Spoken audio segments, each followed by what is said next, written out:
Richard, well, it's really a pleasure meeting you. I showed you. How do you pronounce your last name again? Guerra. Guerra, yeah, Guerra. That's a little bit different, isn't it? But your art is really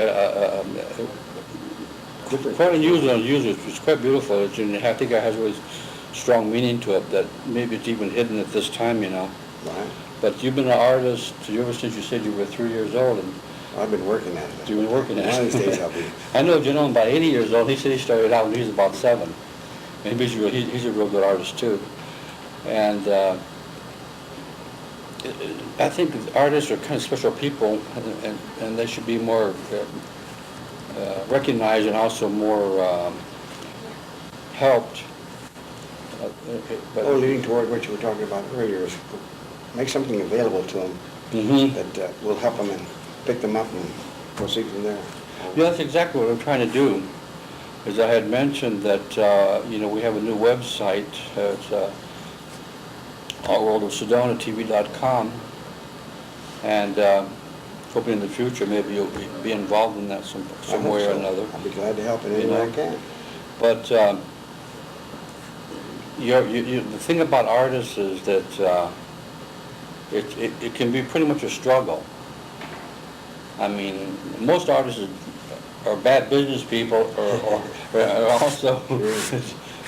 Well, I'll tell you what. Yeah. I started that. I used to work for Western Electric for 8 years. Western Electric, yeah.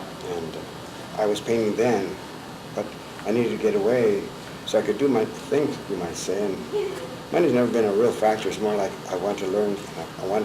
Starting at 75, and then I come across some education that really put me on the right track. Johannes Itten, like I say, born in 1988, died in 1967, and I've been studying his work for about 26 years. I've never found it. When I was going to ASU, they didn't have color courses. They just had how to paint this and how to paint that and how to use this. Perhaps until about 7 years later, they come out with some of these publications. I happened to stumble onto them 20 years after I got out of ASU, and I've been pursuing that line, and it's led me to this. Experimentation of all kinds of foregrounds, backgrounds, and colors.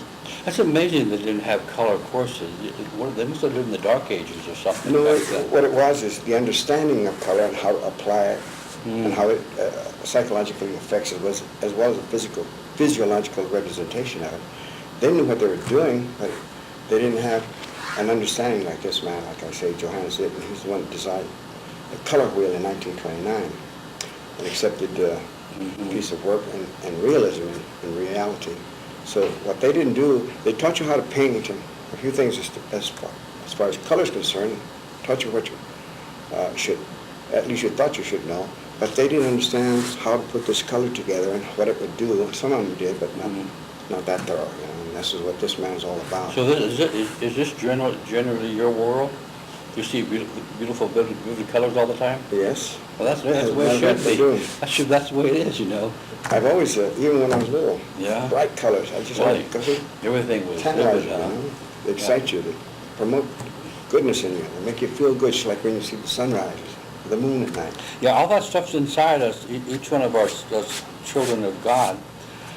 All of us, I think He gave us that ability, but we don't know how to use it, how to work it. And that's why they have different artists.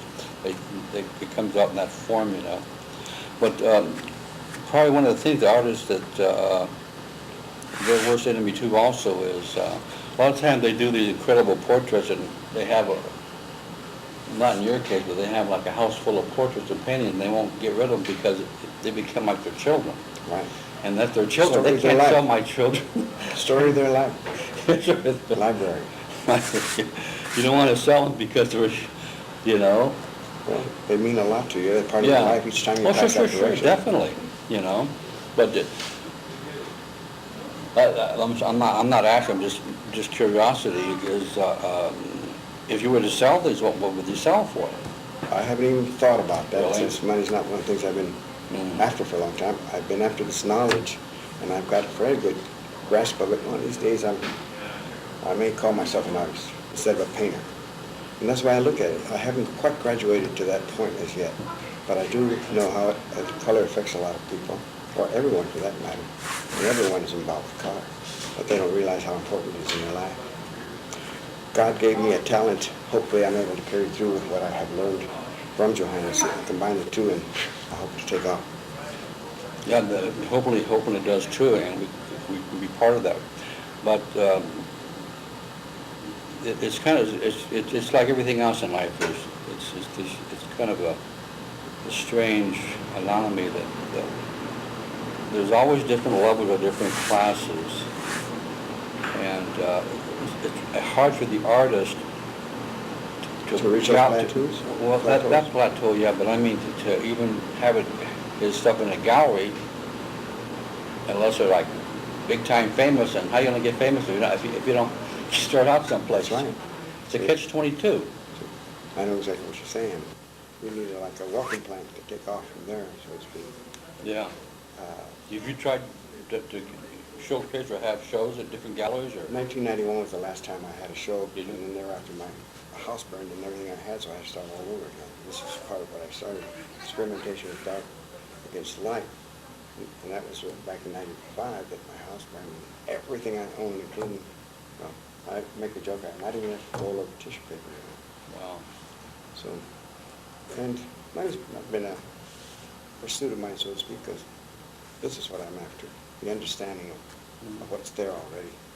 Get to that point where I understand how to apply this in a mystical fashion, and I've reached another plateau, and all of these are just stepping stones to our understanding.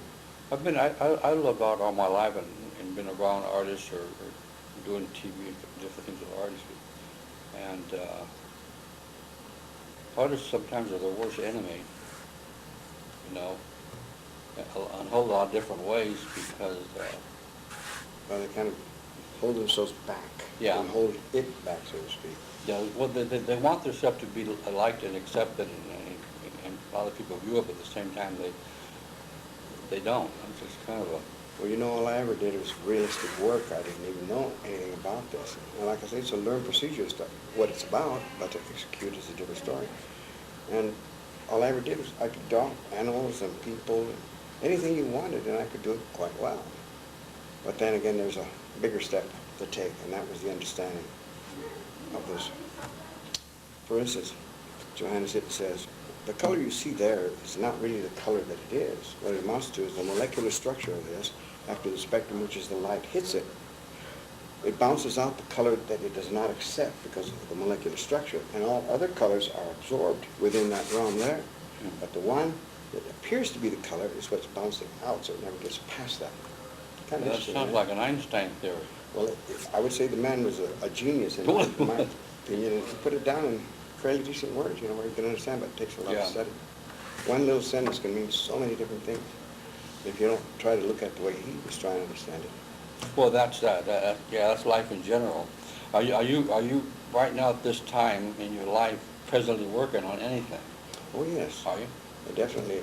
Matter of fact, after I go back to Phoenix, I'm all excited. I've been excited since I got here, especially the weather's fabulous out here. I want to move up here. Are you? Somewhere I want to buy a place up here. I want to sell out where I'm at, which is based in Santa Ana Mountain. And I just want to cool. I've been trying to do this for years. When I was going to issue, I used to go to California practically every year in summertime. But I haven't been able to. I've been secluding myself, so to speak, just waiting for the opportunity. And I think now's the time, because I have enough paintings for a start, to possibly put on a fairly decent show, and then what I want to do besides.